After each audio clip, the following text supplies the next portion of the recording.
Hey everybody, it's Jason Blaha here, and today I want to chat with you guys a little bit about the importance of doing your tens and high rep work if we want to get as strong as we possibly can. Okay? If we want to get as strong as we possibly can. It's important to do this. Now, people say, well, you might get too big and someone won't fit in a weight class. Well, that's not getting as strong as you possibly can if you're worried about that. And if you are, diet some body fat down. Right? So what? You go 10 pounds of muscle over your weight class, diet 10 pounds of fat off.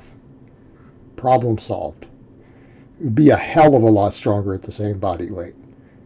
A lot stronger. So let's come over to the point and let's talk about this. Because this is something that, for some reason, one of the criticisms that I find is that there's a lot of people who think that I promote nothing but low reps because they see me max out every week. Right? And because I do hit 1 rep maxes every week. I rotate max effort lifts, and I have 2 days where I max every week. What am I doing with the rest of the training, though? Speed work? Rep work? Right? I do more tens than anything else as far as what people see on camera. And that's the ironic part, is that I do more 10 rep sets than I do speed work or maxes. I do more tens. I do a lot of tens. Some smaller movements I do even more reps than that. And that's not getting into restoration work and off days, right? That's its own high rep game.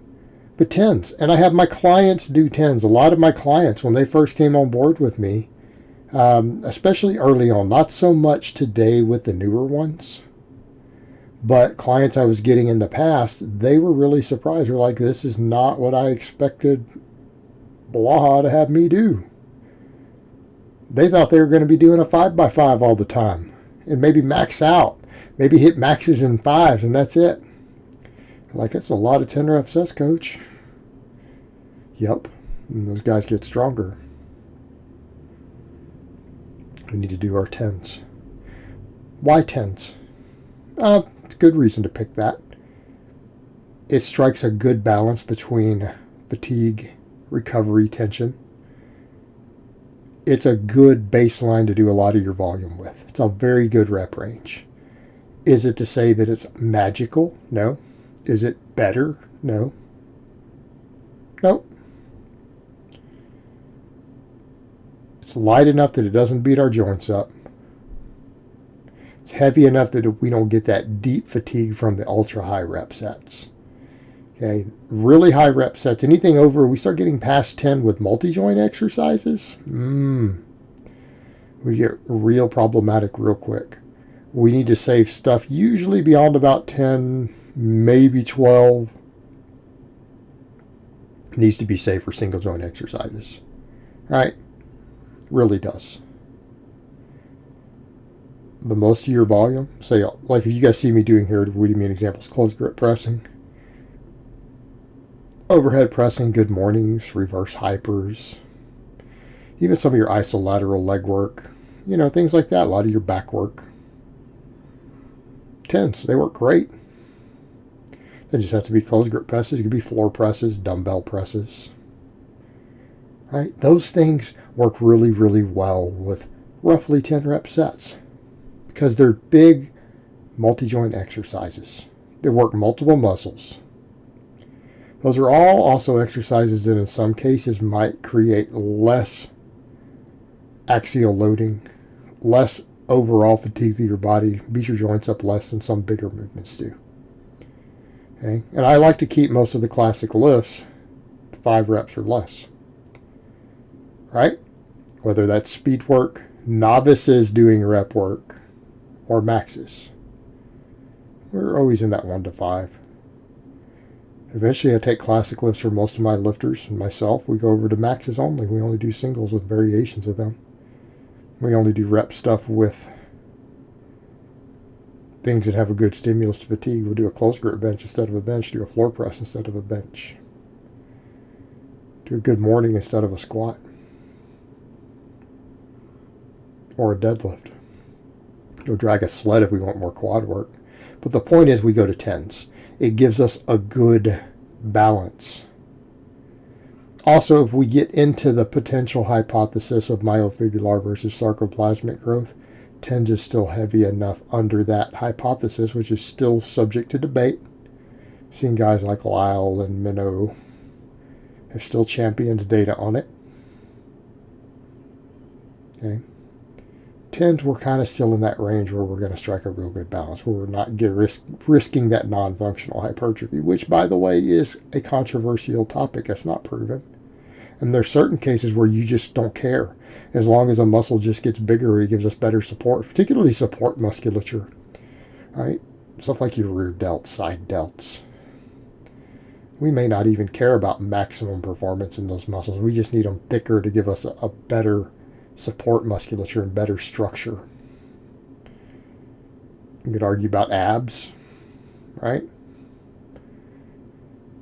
A lot of your stabilizer muscles, we probably don't care about their contractile force. We don't care about their intramuscular coordination to the same degree that we do the muscles that are going to be our primary movers on a lot of movements.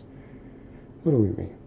Quads, hamstrings, triceps, pecs, right? Glutes. Muscles that you are going to use to primarily move big weights with. Okay? We care a little bit more about that. We care about that intramuscular coordination. We may not care about that to the same degree for stabilizers and support muscles. We just may not.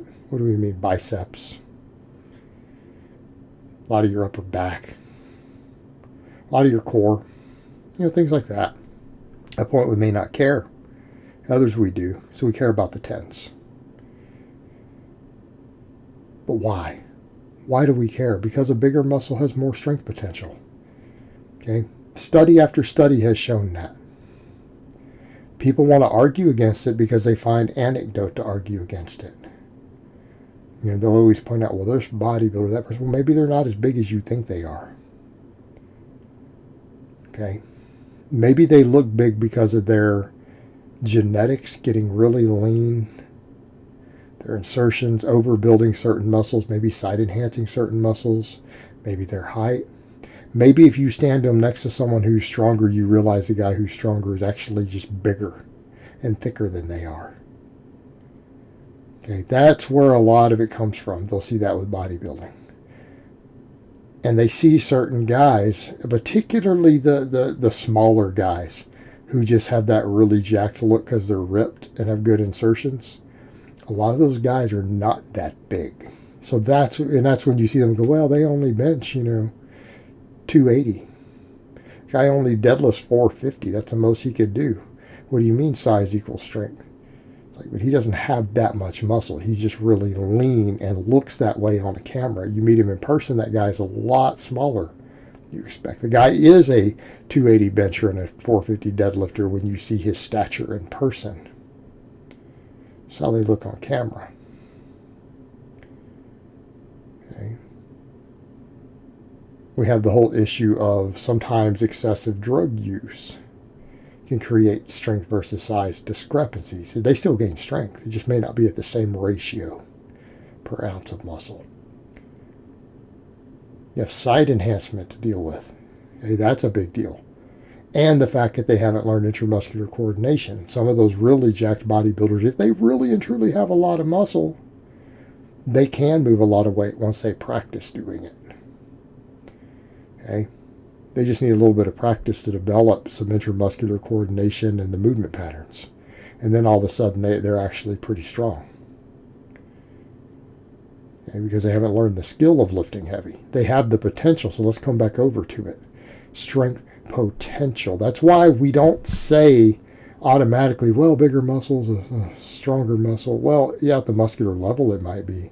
Might not be when we extend or push or pull against something outside the body, though. Okay? Because there's a lot more coordination of muscles involved. But we would say a bigger muscle has more strength potential. And that it always does, every single time. Every single time. The bigger you get a muscle, the more strength potential that muscle's going to have for you. And that amount of potential is going to vary a little bit from person to person, by the way. So there can be exact size guys and one of them's a little stronger than the other, even with similar amounts of practice. Okay, because there can be a genetic component. It's not massive, but it is there. It is there. A few rare exceptions of people who are just straight genetic freaks. Better strength potential, guys. That's the whole point.